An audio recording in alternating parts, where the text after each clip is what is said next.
Matt, are you advising clients to just sell everything they own, buy ingots, and bury them in the backyard?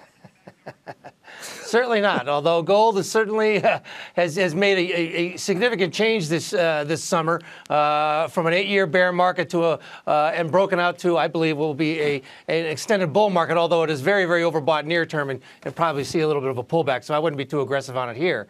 Having said that, though, I am cautious on the market. I just think that with what's going on with the trade war, we're not going to get a big rally, in my opinion, to new highs until we resolve this trade war, and I just don't see that happening anytime soon. And, you know, when you have a situation where the economy is slowing, even though it may not go to recession, and earnings growth is grinding to a halt, although not gone negative yet, it's hard for the market to rally a whole lot from here. You know, the bond market reminds me of your buddy Tom Brady, because here's why. All this talk, Tom Brady and Giselle, they're selling their house in Boston. So it's like this whole sort of, agita about, does that mean he's going to leave the Patriots? What does it mean?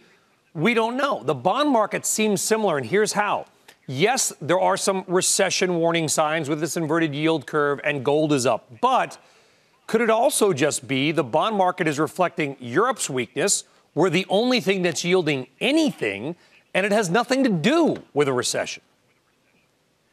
Well, it could, but the problem I'm finding here with this with people kind of brushing off the inverted yield curve is, first of all, it's his historic value, number one. But number two, for instance, 1998, we only had a brief inversion, and the market rallied a lot more into the year 2000. The problem is, during that in 1998, the stock market still went down 19% at one point.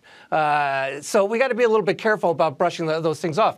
And the whole thing with Europe, well, there's a reason their yields are so low. A lot of people think that Germany is already in a recession. Whether they're there or not is much weaker than it had been, and we're weaker. And at some point, it's going to spill over into our markets. So even though that it may be part of the reason why yields are lower, it's hard for Europe to go into recession and keep us from slowing as well.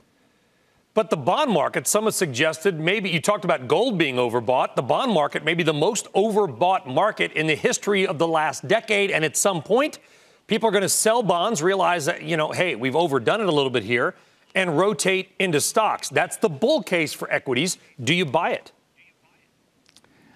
Well, it depends on what's the catalyst to move for higher rates. There's no question at some point, sometime in the next year or so, you're going to get a major sell-off in bonds, which of course will cause rates to take off. And the problem, the problem that everybody talks about is that, well, that automatically will shift into bonds. Shift into stocks. But why would it take place? Is it taking place because there's a big blow-up in the corporate bond sector that a lot of the people like Jeff Gonlock are talking about? If that's the case, then we got bigger problems, and we'll have a situation where yields go up, a more traditional situation than we've seen this summer, where yields go up and stocks go down. Yeah, Gunlock, Scott Miner, Dan Ivison, and Pimco, I call them sort of the West Coast bond mafia. I mean, they've got their own way of thinking out there. Maybe it's the sunshine, the salt air, who knows? They've got their own view. Do you think that sort of the West Coast guys are going to be right here? I mean, is the bond market telling the story they're suggesting it is? Ignoring the bond market is never a good idea over the long term. Everything that lined up in the corporate bond market that these guys have been talking about is a disaster waiting to happen. The problem I worry about using the word disaster. It's been a disaster waiting to happen for the last 3 years. That's my only point. So was the tech bubble. Fair enough. Do you think that it's similar? That it's that it's going to take longer to develop than maybe we think?